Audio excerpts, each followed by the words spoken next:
Hello friends, welcome back to my channel. তোমরা সবাই কেমন আছো? আশা করি সবাই ভালোই আছো, আমরাও ভালোই আছি। তো আজকে আমি একটা বানাবো পিওর ভেজ একটা রেসিপি। তো ওটার জন্য নিয়ে নিয়েছি, দেখো, বুটের ডাল। এটা আমি আগের দিন রাত্রে ভিজিয়ে রেখেছিলাম, মানে ছোলার ডাল যেটাকে বলে, সেটা ভিজিয়ে রেখেছিলাম। তো ভিজিয়ে রাখার পর আমি ধুয়ে ভালো করে ছেঁকে নিলাম। এবার আমি মিক্সার গ্রাইন্ডারে এটাকে পেস্ট করে নিব। তো আমি এখানে নিয়েছিলাম 200 গ্রাম মতো বুটের ডাল। তো ডালটা দেওয়ার পরে এবার আমি দিয়ে দিব দুটো কাঁচা লঙ্কা, আর দিয়ে দিব অল্প আদা, মানে 1 ইঞ্চি মতো আদা, আর একটু দিয়ে দিব নুন, 1 চামচ মতো। তো নুনটা দিয়ে এবার জল ঢেলে দিলাম একটু। এবার আমি এটাকে ব্লেন্ড করে নিব, মিক্সার গ্রাইন্ডারে সুন্দর করে ব্লেন্ড করে নিব। তো দেখো, ব্লেন্ড করে নিয়েছি। ব্লেন্ড করে নেওয়ার পর এরকম হয়ে গেছে, দেখো। বেশি একদম পুরো মিহি পেস্ট করা যাবে না, একটু একটু দানা দানার মতো থাকবে। তো তারপরে ওই পেস্টটার মধ্যে আমি দিয়ে দিলাম হলুদ গুঁড়ো। তো হলুদ গুঁড়ো দিয়ে ভালো করে এটাকে মিক্স করে নিব। তো দেখো, সুন্দর করে মিক্স করা হয়ে গেছে। তো এটাকে সাইডে রেখে দিয়ে আমি একটা কড়াইতে তেল দিয়ে দিব।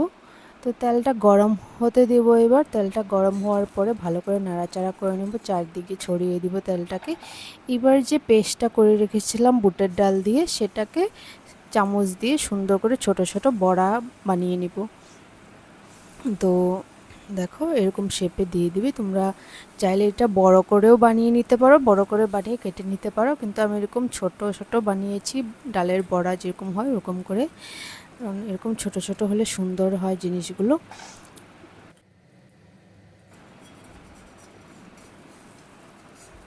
তো বড়াগুলো এবার আমি উল্টে দিব, দুই সাইড দিয়ে ভালো করে ভাজা হতে দিতে হবে।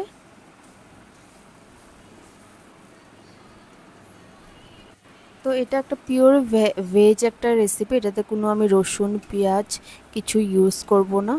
যারা ভেজিটেরিয়ান তাদের জন্য এটা খুবই মানে ইজি একটা রেসিপি। এটা একদম আমি হালকা করে বানাবো, ডাটা আর আলু দিয়ে বানাবো। তো দেখো, এটা বড়াগুলো হয়ে গেছে। এবার আরেকটু সাইড দিয়ে তেল দিয়ে দিলাম, সর্ষে তেল দিয়ে দিলাম, দিয়ে বড়াগুলোটা আরেকটু ভেজে আমি নামিয়ে নিব। আর এদিকে আরেকটা কড়াইতে দেখো, এদিকে আমি আলু আর ডাটা কেটে রেখেছিলাম। তো আলু আর ডাটাটা কেটে ধুয়ে এবার এটাকে ভেজে নিব। তো আলু আর ডাটাটা কড়াইতে দিয়ে দিলাম, দিয়ে একটু নাড়াচাড়া করে নিলাম। এবার এটার মধ্যে দিয়ে দিব আমি হলুদ গুঁড়ো। তো দেখো, আমি এটাতে হলুদ গুঁড়ো দিয়ে দিলাম, আর দিয়ে দিব একটু নুন। তো নুন দিয়ে দিলাম, নুন দিয়ে এবার ভালো করে নাড়াচাড়া করে নেব। তো দেখো, ভালো করে নাড়াচাড়া করে নিলাম, মিক্স করে নেব। মিক্স করে এটাকে ঢাকা দিয়ে আমি রেখে দিব একটু সেদ্ধ হওয়ার জন্যে। তো ওইদিকে দেখো, বড়াগুলো আমার হয়ে গেছে, ডালের বড়াগুলো। এবার নামিয়ে নেব বড়াগুলোকে। তো অনেকগুলো হবে বড়া, একবার হয়ে গেল কড়াইতে একসাথে অনেকগুলো দেওয়া যায় না, সেজন্য বড়াগুলো একবার নামিয়ে নিয়ে আবারও ভেজে নিব আরও কয়েকটা। তো যতটা ব্যাটার ছিল সবগুলো ব্যাটার দিয়ে আমি বড়াটা বানিয়ে নিলাম।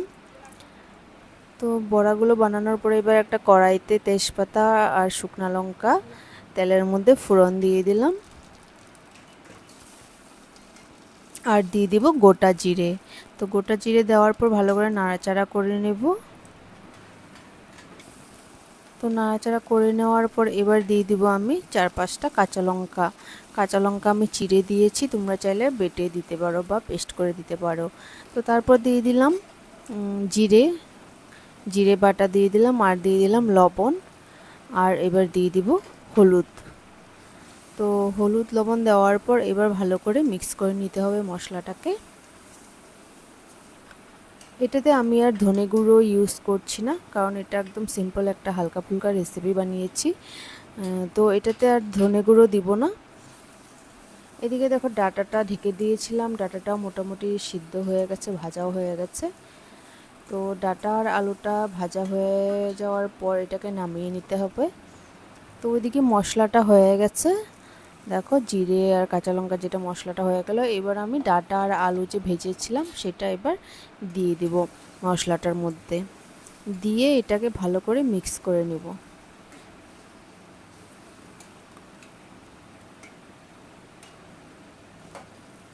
মশলাটার সাথে সাথে আলু আর ডাঁটাটাও ভাজা হয়ে যাবে।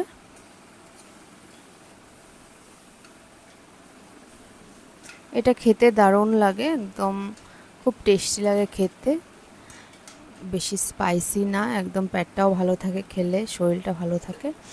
তো গরমের মধ্যে এটা খেতে তো দুর্দান্ত লাগে, একদম কোনো মানে বেসিক মশলা দিয়ে এটা হয়ে যায়, আলাদা কিছু ইনগ্রেডিয়েন্টস বা কিছু এরকম মশলা লাগে না।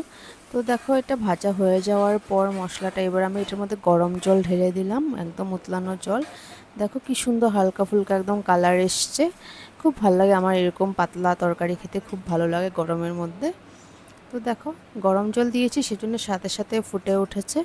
তারপর দেখো এটার মধ্যে আমি এবার বড়াগুলো ভেজে রেখেছিলাম বুটের ডাল দিয়ে, সেই বড়াগুলো এবার আমি ডালের বড়াগুলো তরকারিতে ঢেলে দেবো। তোমরা যদি কাঁচা জল ইউজ করো তাহলে যখন উতলাবে জলটা তারপর বড়াগুলো দিবে। তো যেহেতু আমি গরম জল ইউজ করেছি সাথে সাথে ফুটে গেছে, সেজন্য সাথে সাথে বড়াগুলো দিয়ে দিলাম। তো এবার তোমরা চাইলে এটাতে ঘি একটু দিতে পারো, গরম মশলা দিতে পারো, কিন্তু আমি এটাতে কিছু ইউজ করিনি, কারণ এটা আমি একদম মানে হেলদি একটা বানিয়েছি রেসিপি, একদম পাতলা করে, গরম ছিল ভীষণ, সেজন্য আমি এই রেসিপিটা বানিয়েছিলাম। তো রেসিপিটা ভালো লাগলে তোমরা ভিডিওটাকে লাইক, শেয়ার এবং সাবস্ক্রাইব করবে, আমার চ্যানেলটাকে সাবস্ক্রাইব করবে আর আমার পাশে থাকবে। Thank you for watching. দেখা হচ্ছে অন্য আর একটা ভিডিওতে, ততক্ষণের জন্যে বাই বাই। সুস্থ থাকবে, ভালো থাকবে, প্লিজ আমার চ্যানেলটাকে